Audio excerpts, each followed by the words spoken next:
गुरुर् ब्रह्मा गुरुर्विष्णु गुरुर्देवो महेश्वरः गुरुः साक्षात् परब्रह्म तस्मै श्री गुरवे नमः. This means I salute my Guru, who is Brahma, Vishnu and Mahesh, called Gunamaya. That is the penultimate truth, and the Parabrahma, that is the ultimate truth. Sir, can you please help me? I am really helpless. There is no ray of hope whatsoever. I am living like a vegetable. Every day just comes and goes without any kind of excitement or fulfillment. There is no motivation for living. Many advise me to practice Namasmaran. But from what I have heard and read, even though Namasmaran is advocated by many as a panacea, according to many, it is an idle practice and has nothing to do with day-to-day problems. This is why I am in a dilemma. Do you think there is any value of Namasmaran in my agony? Please clear my doubts. This is a genuine question. Actually, your problem has become quite common. Let us have a heart-to-heart dialogue and see if that can help you. But please don't expect a ready-made solution.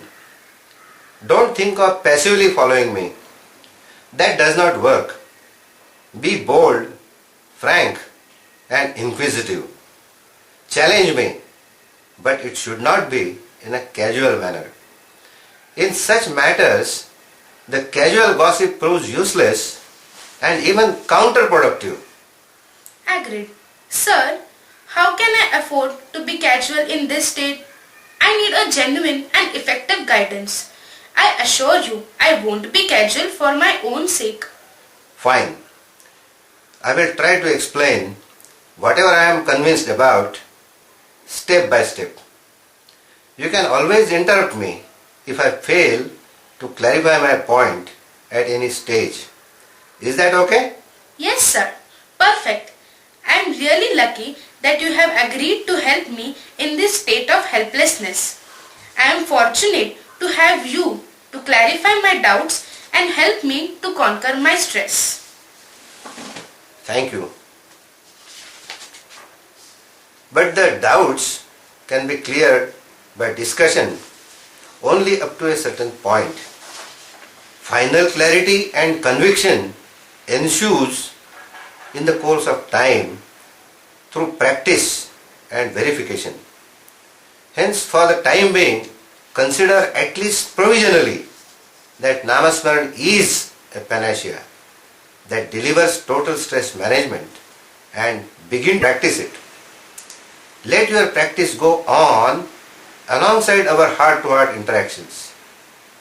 Please understand that Namasmaran is like water. We realize its importance only if we drink it, not merely if we read and discuss about it. It is also like food. In absence of eating, the discussion on food is futile. In fact, Namasmaran is even more important. It is like oxygen. We realize the value of oxygen only if we breathe, not by mere discussion. I understand what you say, but I am not quite convinced by the analogies. It is difficult to accept Namasmaran even provisionally and being its practice, even in this unbearable state of mind. We have to bear in mind that most of us are initially ignorant, like a newborn baby. If a newborn baby did not breathe because it did not know its value, then it would be dead. In the same way, if we did not practice Namasmaran right from the beginning, then we would be dead due to deprivation from the nectar of true self or God deep within us. Hence, even if you are not convinced about the analogies, it is vital to begin its practice. In the course of our discussion and your own practice, you may either confirm its pivotal role as a source of total stress management and permanently internalize it, or rule out its role altogether and reject it. Okay, sir. Okay, I will do it. I respect your earnestness. I cannot disregard it, even if I am not convinced. I will verify the potential of Namasmaran just because you say. But sir, please tell me, how should I start its practice? That's good. I appreciate your open-mindedness. It is advisable to start remembering the name of any entity you love and revere, selflessly and maximally. This choice of name is very important because this is the first step to realize the ultimate truth which that name implies. You may remember it audibly or silently, with or without a rosary. Practice it when you wake up, before eating or drinking, and before you go to bed. Overall, it is good to start with about 5 minutes per day and gradually increase it. Is that all? No other conditions?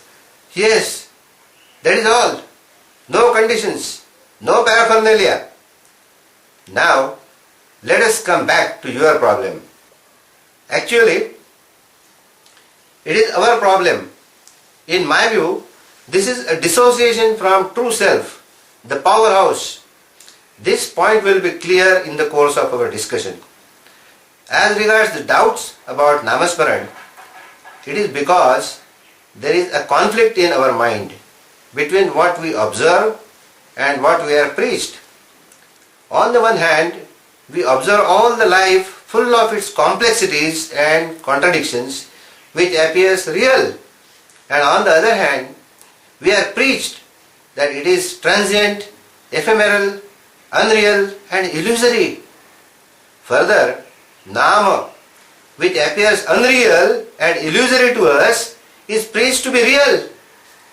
We find it difficult to reconcile the real day-to-day struggle for survival and the ambiguous idealism of seeking the unreal truth beyond all these. We find it hard to bridge the chasm between the day-to-day apparently real suffering and the abstract quest in the form of different modes of devotion, penance and meditation, including Namasmaran, of apparently illusory truth. We find it difficult to relate the actual transactions in life, such as political, economic, educational, medical and other fields of life, and apparently inconsequential, superfluous and idealistic pursuits. In fact, we are unable to see any coherence between the compulsions of daily life and the inexplicable, mysterious urge to seek and realize the truth. Strangely, this urge is said to be meritorious and ubiquitous. You have restated my questions more explicitly and exactly. To me, my problems are real and concrete, whereas the practice of Namasmaran is beating around the bush. How can this idle practice of Namasmaran or other devotional practices involved in the religious and spiritualism, devoid of any rational and tangible solutions and activities, help me? I understand your question because even I had this question once upon a time. We will try to evolve the answer from the story of my own progressive development, of my early perceptions which culminated into my present convictions. I think it will make sense. I think that is a good idea. I will love it. Your first-hand experiences will be far more interesting, appealing and benefiting than some theoretical quotes or jargons picked up from scriptures or books of ideology and philosophy. Yeah. During childhood, I was neither aware of meaning, causes, dimensions, mechanisms and all that about stress and its far-reaching effects on individual and social life, nor I understood the meaning of Namasmaran. In those days I used to feel contented for a while in relishing good food, wearing good clothes, passing examinations, getting ranks, getting awards, winning competitions, nurturing friendships, growing achievements, absorbing entertainment, and brooding on infatuations, dwelling in utopia, and also helping the others in one way or another. The pains and failures did disturb, but temporarily. Wasn't it a happy state of affairs? My childhood was also similar. It was a period of peace before the storm, as I later began to get disturbed by poverty and other miseries in the society associated with it. Now, alongside the petty pursuits, there was a growing urge to help others. But I did not get disturbed by poverty in the society. Doesn't matter whether you were disturbed by one thing or another and whether you knew about it or not. The issue is that of coming out of the disturbance. Isn't it? That is true. So let us see what I did to overcome my own disturbance. What did you do? Yes, I began to study and follow wherever feasible the teachings of different thinkers and visionaries in different fields of life in addition to the curriculum. Around this time, I also came across Namasmaran as well, but it appeared gullible or callous to simply advocate Namasmaran for every problem instead of actively helping the suffering people. Hence I found that one of the simplest, easiest and practical things to do was to try and be charitable.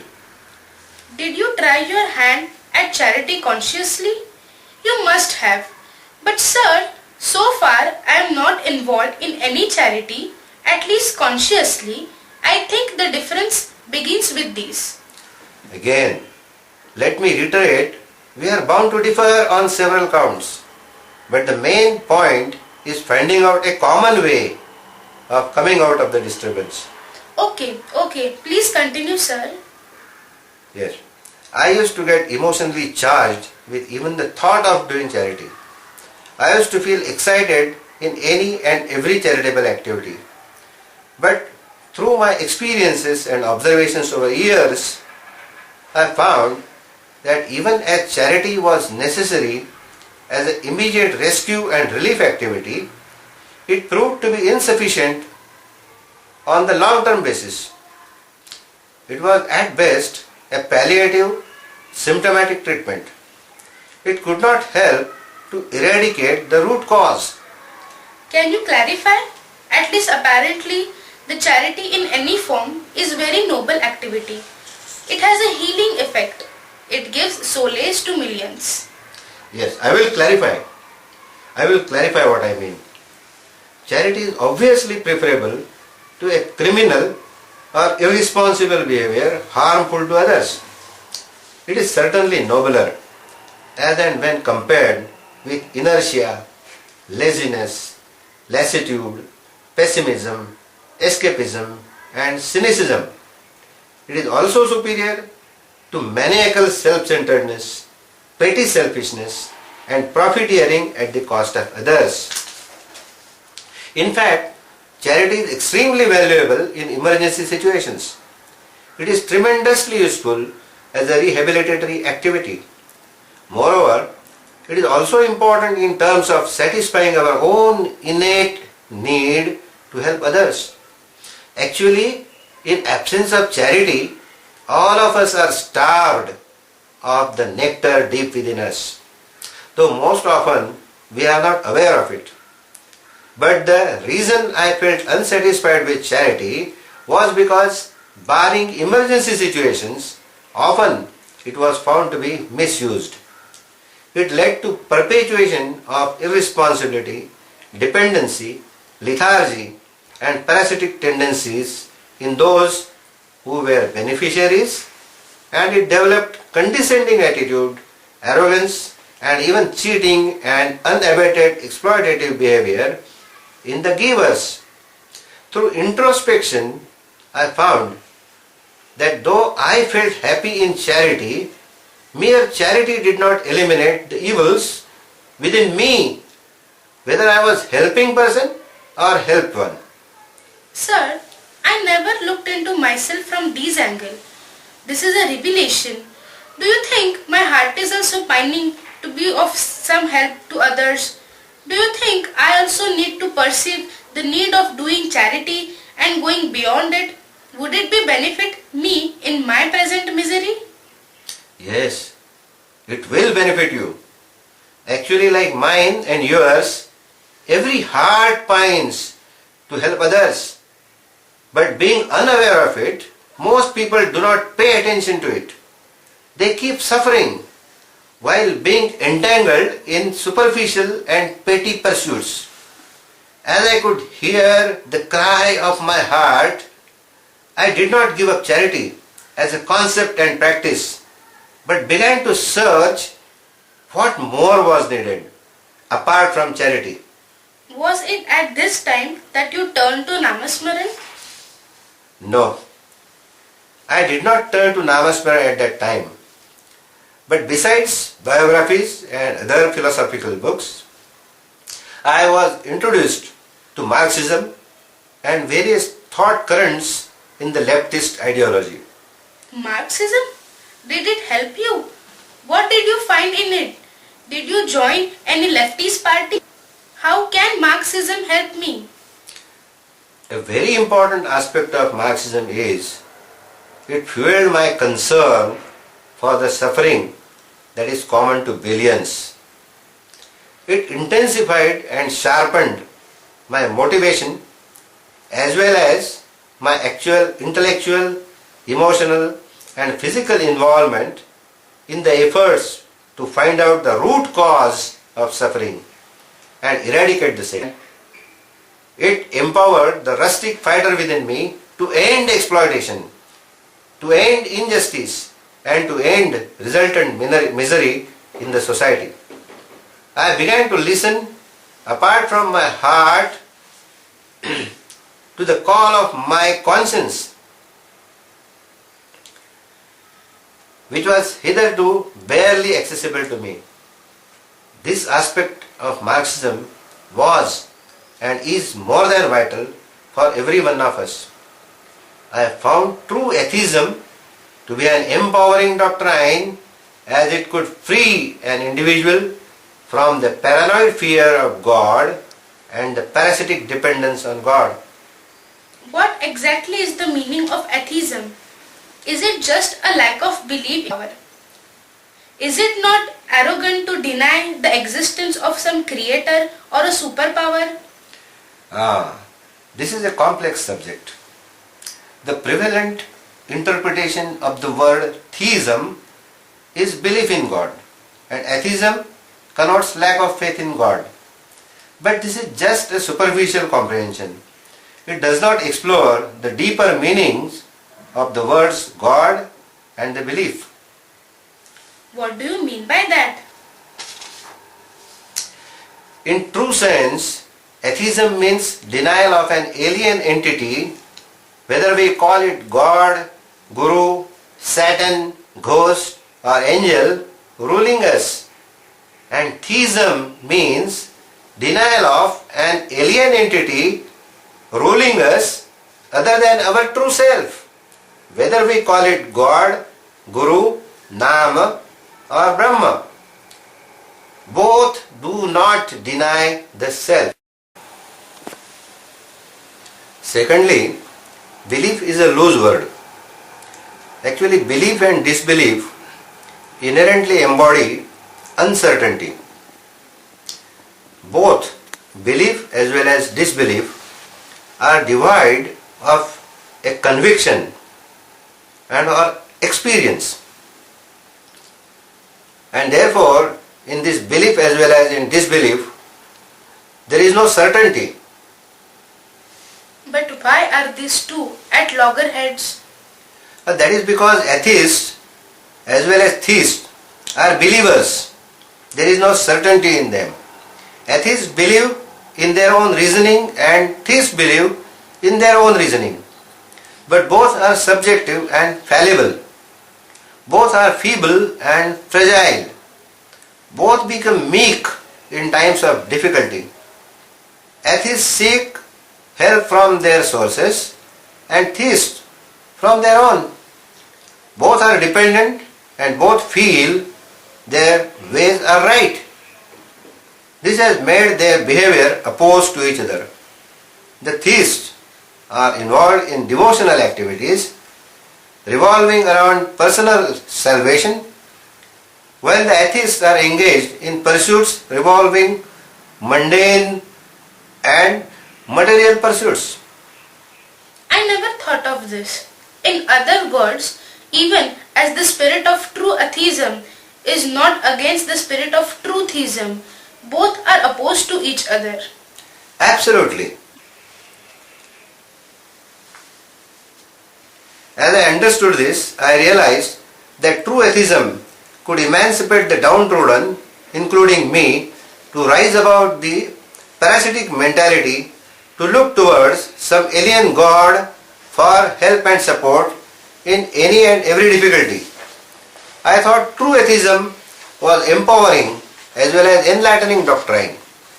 Hence it inspired one and all to study, analyze, rationalize and contemplate on problems and search for solutions, rather than attributing every kind of justice and injustice to some imaginary God. I saw it as a doctrine that wakened and enlivened one and all to a vibrant, dynamic and brave life from the slumber of listlessness, indolence and coward parasitism.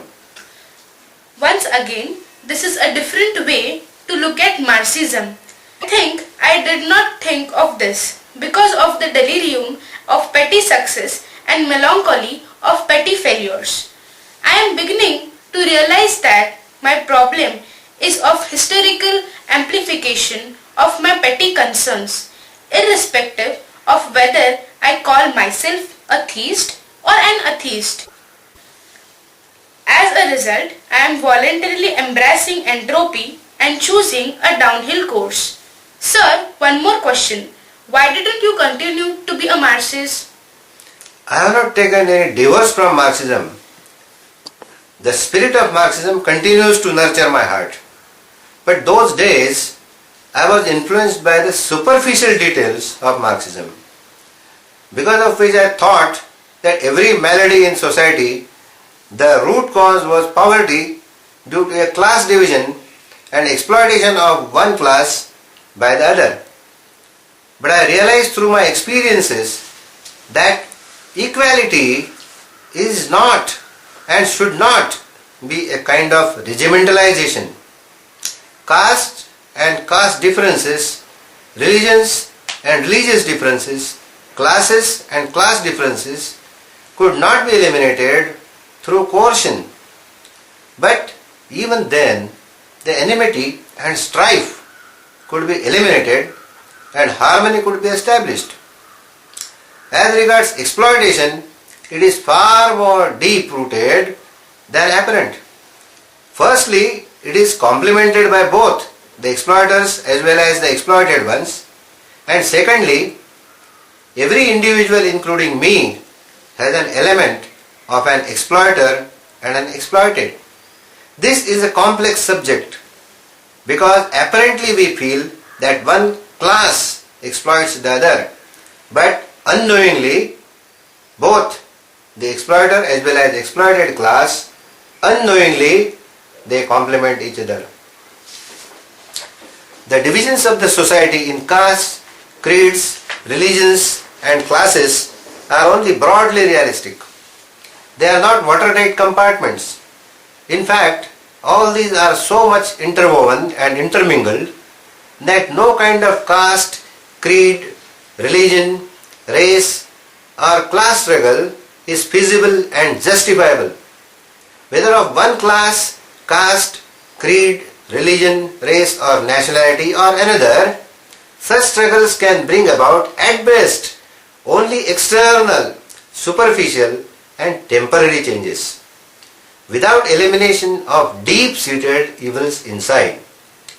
Moreover, I never felt comfortable to consider the religions which I thought were really well-meaning to be a pill of opium.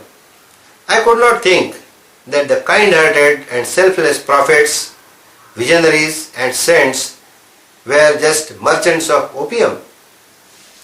Sir, I think this outlook about charity and Marxism have already changed me a lot.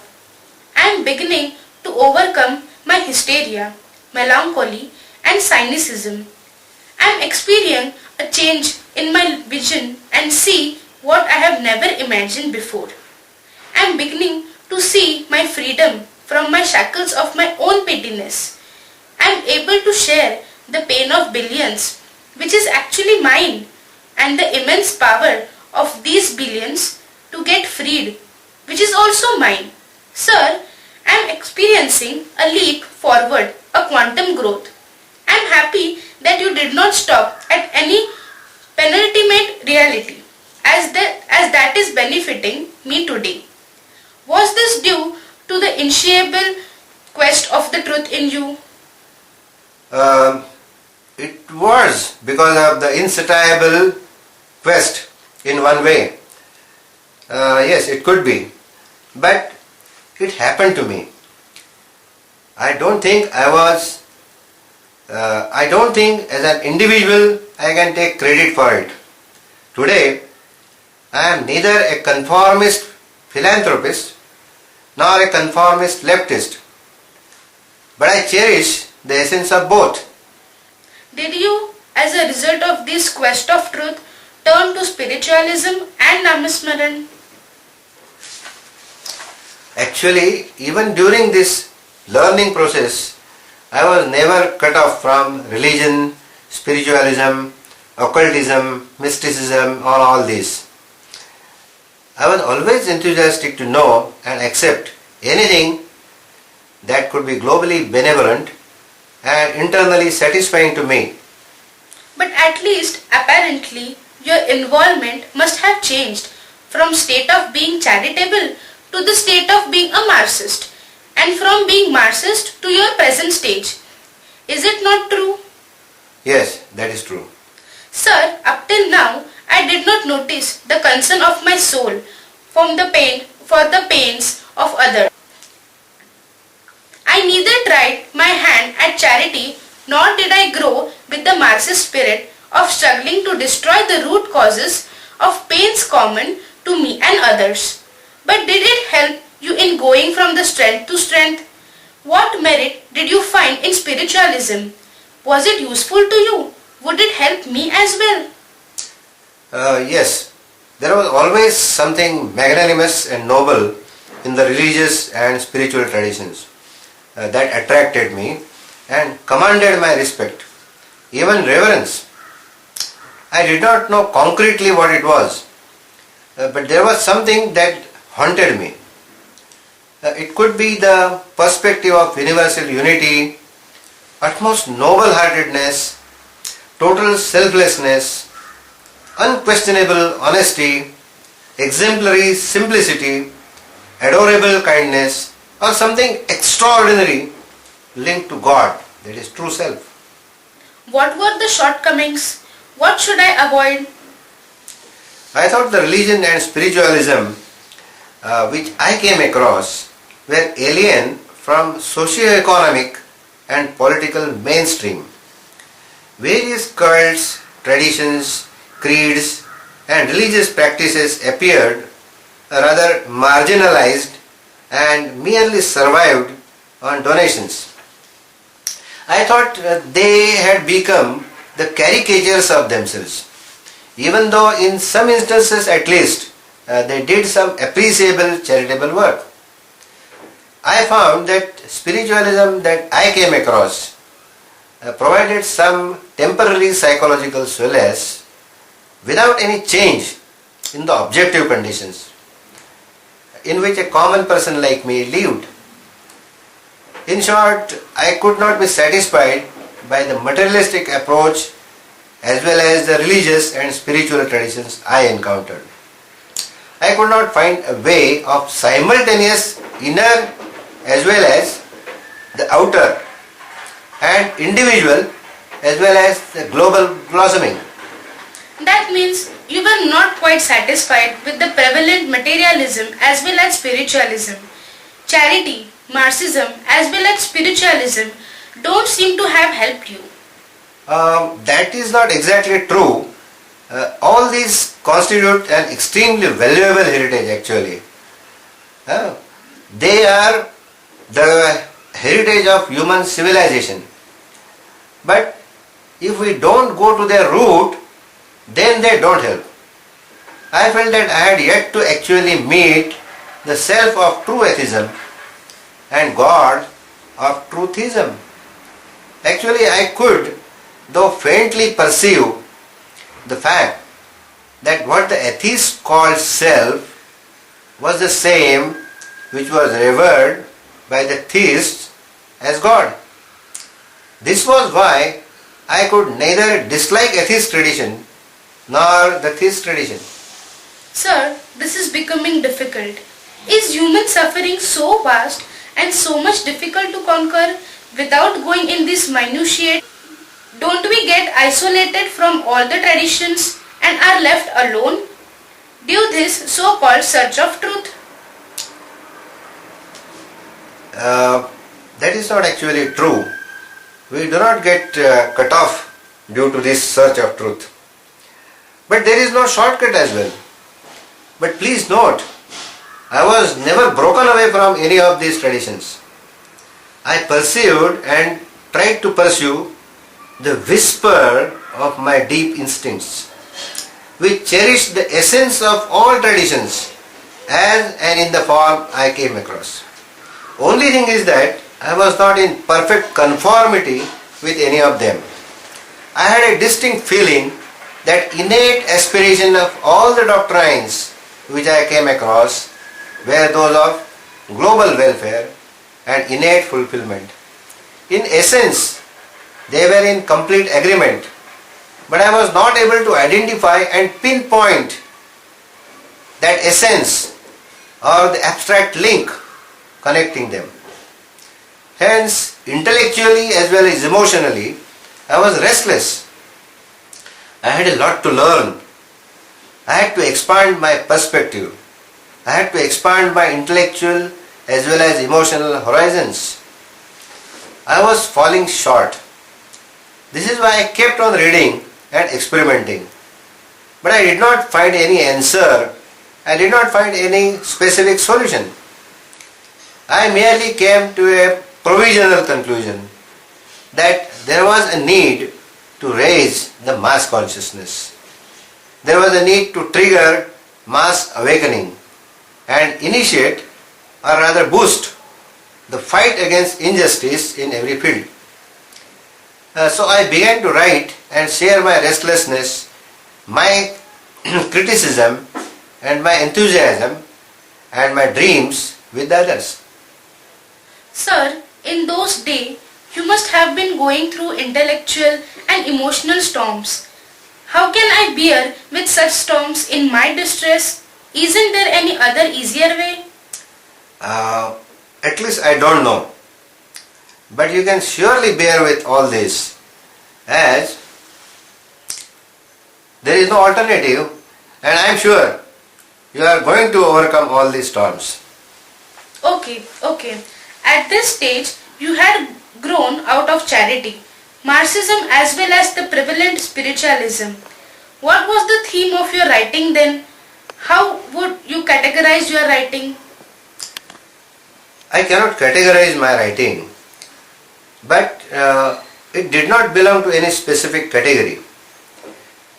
At that time, I thought it represented the aspirations of all the philosophies and traditions I came across. But the details were different. But now I realize that all that writing was still a groping in dark. The views were piecemeal solutions. They were aimed at being holistic, that is universal, but still were not holistic and hence could not heal the root causes. Naturally, there was no fulfillment inside and there was no tangible result outside. But during all this, weren't there any hindrances, disputes, conflicts in personal or social life? Didn't your career and your personal ambitions come in the way? How can I possibly trek on this step and arduous path of search of truth? There was actually, to tell you the truth, there were hindrances. But we all, whether involved in charity, Marxism or spiritualism, were aware that in spite of limitations, we had similar aspirations. Hence, even though there were disputes, conflicts and differences in family and personal life, they were not inimical, they were not vicious, they were not ill-intended, they were not petty. They never revolved around mundane matters. Probably because of this reason, there was no out-and-out malice and hatred. The deeper warm bonds still remained intact. In fact, the tensions triggered a further and more intense introspection.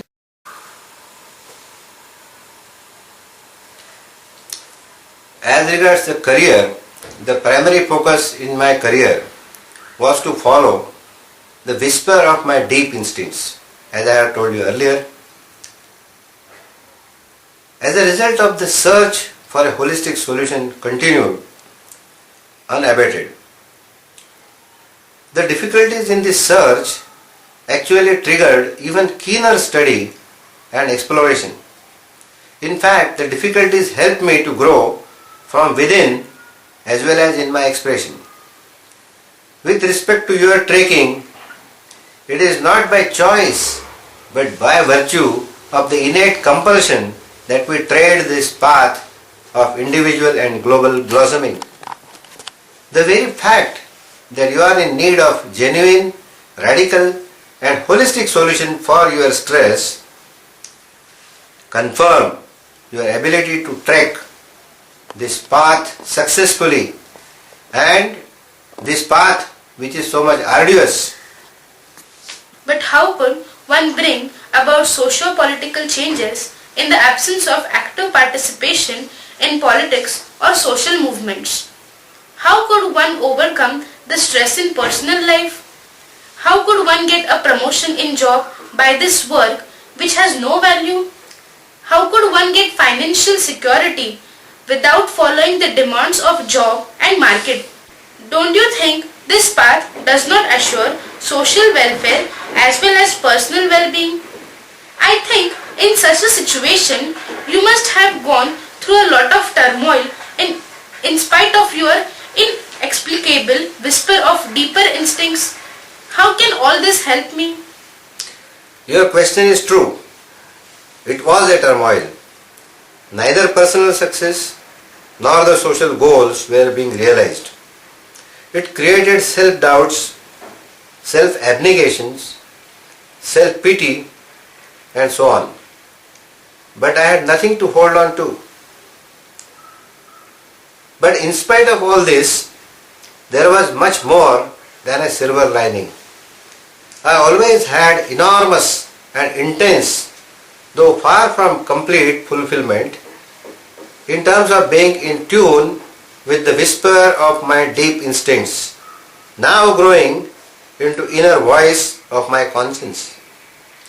I assure you, being in tune with the inner voice will help not only you, I assure you, being in tune with the inner voice will help not only you in taking this arduous path, but millions and millions. You just have to learn to listen to this inner prompting.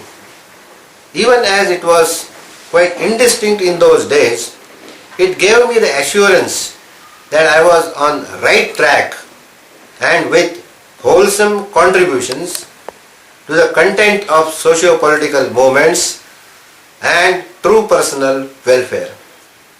Isn't Isn't your whisper of deep instincts, the inner voice of your conscience, or the inner prompting a mysterious entity? It appears mysterious, yes, when we are not familiar with it. But when we identify and get conversant with it, it is no more mysterious.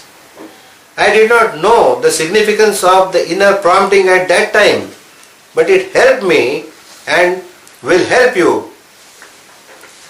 In what? To get going from strength to strength.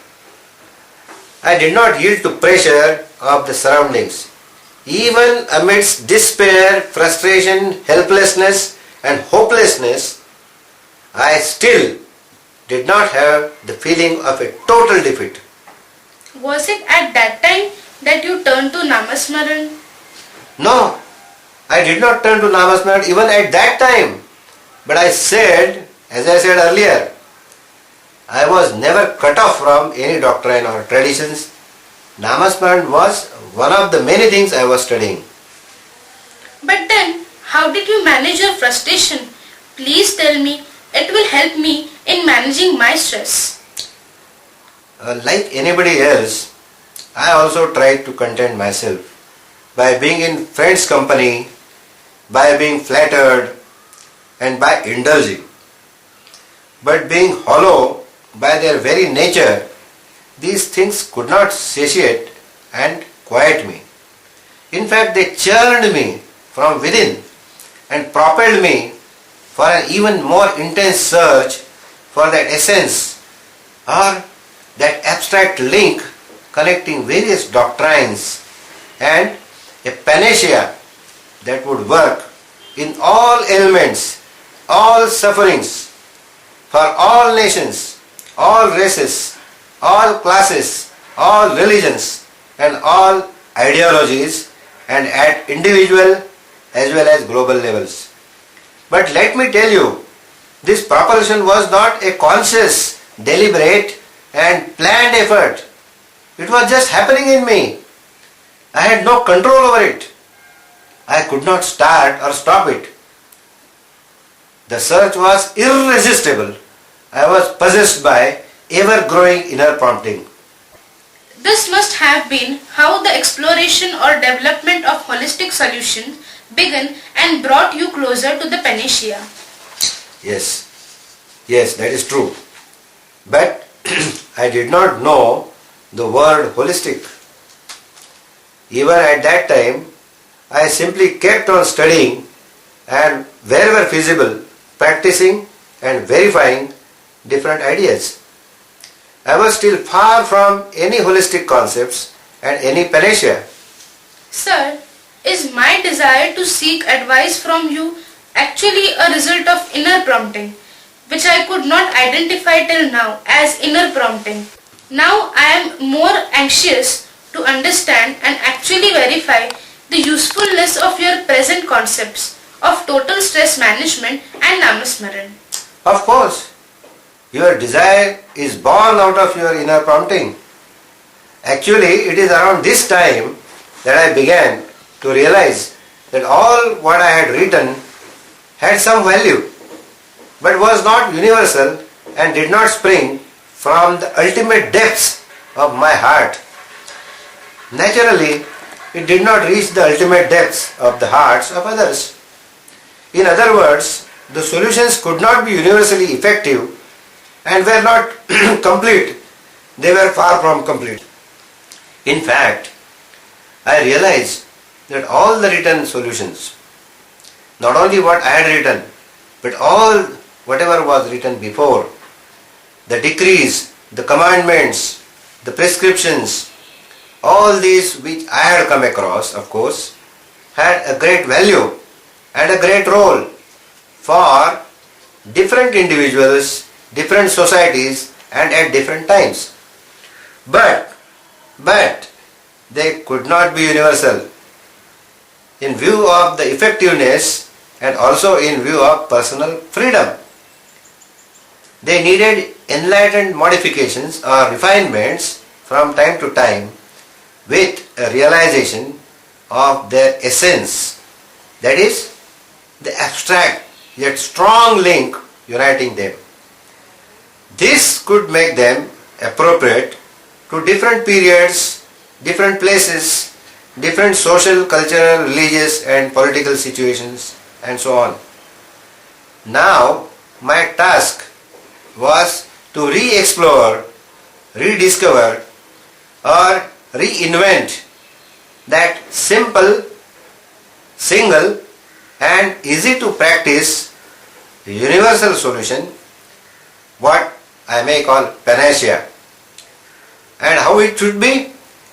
It should evolve a holistic perspective and do enlightened and now my task was to re-explore, rediscover or reinvent that single, simple and easy to practice universal solution, panacea, which could evolve a holistic perspective and do enlightened modifications or refinements in the scriptures, ideologies, constitutions, rules and regulations and so on, so as to suit different periods, places, social, cultural, religious and political situations and thereby catalyze growth and blossoming of individuals.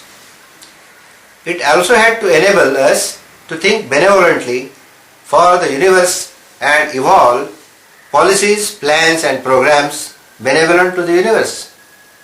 This could be according to our capacity, constitutions and positions, so as to ensure development of globally beneficial educational, economic, agricultural, medical and other policies, programs, plans. In other words, it had to impart a holistic thinking in addition to holistic perspective. It had to evolve irrepressible love and care, which I can call holistic feelings and holistic instincts. It had to evolve irrepressible love and care, that is holistic feelings and holistic instincts amongst us, the people of the world. Lastly, that panacea had to engender cooperation amongst us to execute these policies, plans and programs of global benefit, which we can call holistic actions or behavior. In short, that panacea had to bring about a change in the world that would influence every individual life in totality so as to enable him or her to evolve the holistic perspective, policies, programs, plans and their implementation in his or her respective field. Absolutely. That is absolutely right. This practical solution, a panacea, which I had not yet found with certainty, thus had to revitalize. That is right, absolutely right. This practical solution or panacea, which I had not yet found with certainty, had to revitalize and rejuvenate the environment inside and outside of an individual so as to enable him or her to help evolve himself or herself and others as well, from inside as well as outside. It had to be so much democratic that it had to be available to every individual irrespective of age, sex, occupation, caste, creed, tradition, customs, race, religion, nation and any distinction for that matter. After thinking of several possibilities, thanks to my Guru, Sri Brahma Chaitanya Maharaj Gondavlekar, I realized that the single, simple, easy to practice and a democratic universal solution which fulfills all the criteria we discussed with respect to the panacea is Namasmaran. In short, much before the concepts about total stress management were crystallized, I identified the potentials of Namasmaran. I really appreciate the intentions and the reason underlying the development of these concepts. But I am still not quite convinced how the Namasmaran can be useful to me. Fine. Actually, I also had not been convinced. I also had not developed the conviction that I have it today. In fact, as I said, I had no idea even about the holistic concept of stress. It was merely an identification of the panacea. I had just begun to understand the suffering in life more holistically and the need of making the solutions also more holistic. There was still a lot of ambiguity with respect to the details as to how Namasmaran would enable us to understand the problems more holistically and evolve the holistic solutions. It is only then when I began to study the physiological and pathological aspects of the meaning, mechanisms, causes and the effects of stress that it became clear that the stress in an individual influences adversely the social life and the support systems and vice versa. Moreover, it also became clear that the spiritual, religious, philosophical, ideological, political, social, economic, psychological, physiological, pathological and clinical or medical approaches to understanding and management of stress were all complementary. I realized that the stress management at mere individual level or at social level could not be optimally effective. It had to be simultaneous process of individual and universal blossoming. This was the germ of total stress management. It became clear that the suffering, the stress in an individual influences adversely the social life and the support systems and vice versa. This led to further study of Namasmaran as a panacea. I had studied Namasmaran and practiced it earlier, but by now I started appreciating its power to transform an individual in terms of empowering him or her to develop a holistic perspective, holistic thinking, holistic planning, holistic policy making, holistic programming and holistic implementation of all these, and thus influence the universal support systems and the universal life. Yes. I think I shall be able to appreciate the importance of Namasmaran as I learn more about stress. But it seems that this revelation was satisfying. But in a way yes, because even though the essence of this realization was clearly stated in literature which I had come across, it was not explicit. The focus was on God realization, salvation, liberation, emancipation, nirvana, mukti, moksha and all that. But there was no clear reference to the concrete material counterpart of the global welfare. Most of the well-meaning atheists as well as the theists, in spite of harboring an enlightened and conscientious heart and generous mind, did not realize the importance of Namasmaran as a means of growing more objective. They did not understand the pivotal role of Namasmaran in breaking the shackles of ego and subjectivity. They did not appreciate the fact that the policies, plans, programs and their implementation needed to be and could surely be made increasingly holistic through Namasmaran.